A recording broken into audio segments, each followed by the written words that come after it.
Hi నమస్తే అండి, అందరూ ఎలాగున్నారు? ఈరోజు కేరళ స్పెషల్ కల్తాపం స్వీట్ చేద్దాం. కేరళ వెళ్ళకుండానే ఆ స్వీట్ రెసిపీ మనమే ఇంట్లో చేసుకోవచ్చు. చాలా డెలిషియస్గా ఉంటుంది. చాలా ఆరోగ్యకరమైన రెసిపీ అన్నమాట. పిల్లలకు కూడా నెక్స్ట్ సందేహం లేకుండా పెట్టుకోవచ్చు.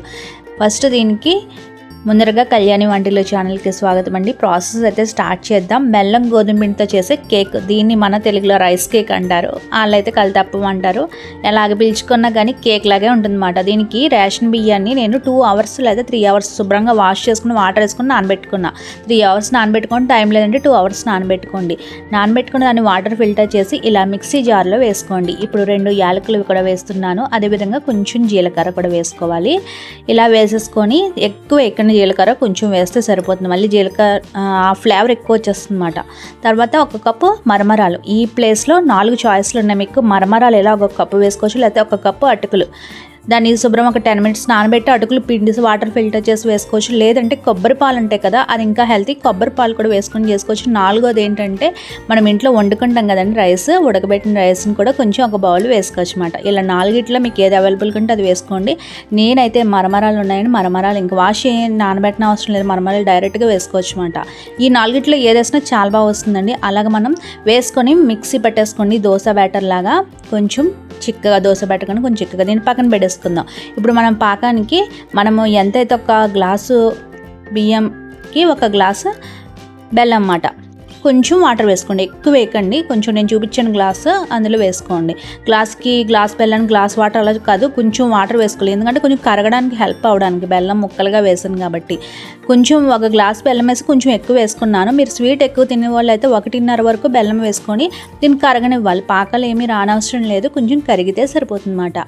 అలా కరిగిన దాన్ని పక్కన పెట్టుకోండి. ఇప్పుడు పిండి మనకు రెడీగా ఉంది కదా, ఇందులో కొంచెం వంట సోడా, కొంచెం బేకింగ్ పౌడర్ లేకపోతే వంట సోడా కొంచెం ఎక్కువ వేసుకొని, కొంచెం సాల్ట్ కూడా వేసుకొని దీన్ని అయితే బాగా మిక్స్ చేసుకోవాలి. సాల్ట్ ఈ మాత్రం వేస్తే సరిపోతుంది, చిటికడంతా. అంటే స్వీట్లో ఐటెంలో కొంచెం సాల్ట్ తగిలితే బ్యాలెన్స్డ్గా ఉంటుంది అన్నమాట. అందుకే వేసామన్న పేరుకు మాత్రమే వేయండి. తర్వాత వేడివేడిగా ఉన్న బెల్లం పాకం ఇలా వడగట్టి వేసేసుకొని, ఏదైనా డస్ట్ పార్టికల్స్ ఉంటే పోతాయి. నేనేమి చల్లారబెట్టలేదండి, మరుగుతున్న బెల్లం పాకాన్ని తీసి ఇందులో వేస్తాను. అది పాకమేం రావనవసరం లేదు, బెల్లం కరిగితే సరిపోతుంది.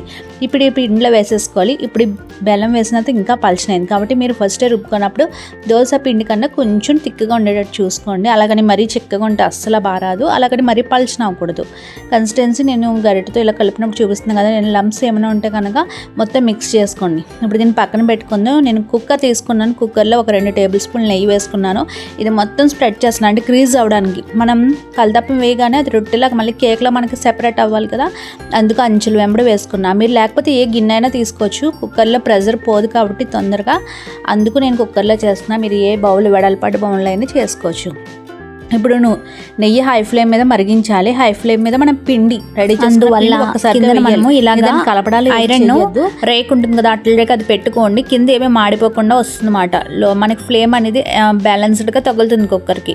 ఇలా మూత పెట్టేసుకోండి, విజిల్ రానివ్వకూడదు. రబ్బర్ పెట్టండి. కొంతసేపటి తర్వాత ఒక 30 నిమిషాల తర్వాత టూత్ పిన్ పెట్టి చూస్తే అసలు అంటుకోకుండా రావాలన్నమాట. అప్పటి వరకు దీన్ని తర్వాత అయిపోయిన తర్వాత చల్లారబెట్టుకోవాలి. ఒక అరగంట గంటైనా చల్లారబెట్టుకుంటే కరెక్ట్గా వస్తుంది. వేడి మీద తెస్తే అస్సలు బారాదు. ఇది బియ్యం పిండి వాటర్ కాబట్టి కొంచెం జాగ్రత్తగా దీన్ని అయితే అడ్జస్ట్ అది సెపరేట్ చేసుకుంటా కంగారు పడకుండా తీయండి. చాలా సింపుల్గా వచ్చేస్తుంది. కుక్కర్ని ఇలా ఉల్టా చేస్తే కనుక మనకి కేక్ లాగా సింపుల్గా వచ్చేస్తుంది. చాలా టేస్టీగా ఉంటుందండి. నేను మా పిల్లలు 1 dayలో తినేసారంటే మీరు నమ్ముతారా, అంత నచ్చింది. అందుకే కానీ హెల్తీ కూడా. మీరు స్నాక్స్ బాక్స్లో పెట్టడం కూడా బెస్ట్ చాయిస్. ఇంకో విషయం మీకు చెప్పలేదు ఇందాక, నేను నెయ్యి వేపినప్పుడు కొన్ని కొబ్బరి ముక్కలు కూడా వేసుకోవచ్చు, లేకపోతే డ్రై ఫ్రూట్స్ అయినా వేసుకొని ఆ నేతిలో వేపుకొని డైరెక్ట్గా పిండి నేతిలో వేసేసుకోవచ్చు. ఆ పాయింట్ నేను మిస్ చేశాను. కానీ నేనైతే ఏమి వేయలేదు, కొబ్బరి ముక్కలు వేయలేదు, డ్రై ఫ్రూట్స్ వేయలేదు. ఇలాగే నాకు చాలా నచ్చుతుంది, అందుకే ఇలా వేస్తాను. మీరు కొంచెం ఆరోగ్యపరంగా చూస్తే డ్రై ఫ్రూట్స్ కానీ కొబ్బరి ముక్కలు కానీ వేసుకోవచ్చు అన్నమాట. అంతేనండి, చక్కగా కేక్ చూసారా, చల్లారిన తర్వాత ఉల్టా చేస్తే చక్కగా ఓపెన్ అయిపోయింది. కేక్లా మనకు ప్లేట్లోకి సెపరేట్ అయిపోయింది. మీరు వేడి మీద తెస్తే అస్సలు బారాదు, ముక్కలు అయిపోతుంది అన్నమాట. కట్ చేసి చూపిస్తాను చూడండి, లోపలంతా చక్కగా ఉడికింది. మీరు ట్రై చేయండి, చాలా బాగా వస్తుంది. పిల్లలకు చాలా నచ్చుతుంది. ఇది వేడి మీద కన్నా కొంచెం చల్లారిన తర్వాత తింటే చాలా టేస్టీగా ఉంటుంది.